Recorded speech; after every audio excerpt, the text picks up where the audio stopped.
I could not agree more that we need a fix to healthcare now, not tomorrow, not next week, not next month, today. So put your cards on the table, my friends. We want to see your fix to healthcare. We are ready to pass an extension of the ACA, and the people of this country cannot wait. I rise today in opposition to the rule on the floor.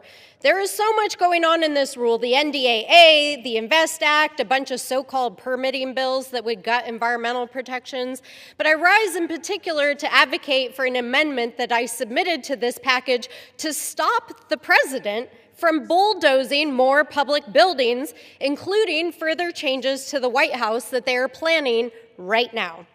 The president has already bulldozed the East Wing of the White House, a public treasure visited by millions, to build a private ballroom for himself and his billionaire friends. No hearings, no public input, no regard for the law.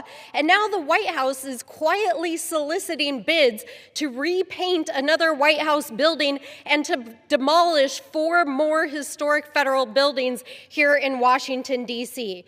They're shopping our shared heritage to the highest bidder, and yes, those bidders just happen to be some of the president's personal friends and campaign donors. This is corruption happening in broad daylight right in front of our eyes. And these federal properties belong to the American people, not to Trump's real estate empire. My amendment, which is based on a bill I will file in the coming days, is urgent. It stops the president and any federal official from unilaterally demolishing, selling, remodeling, or giving away the buildings that we own as the American people.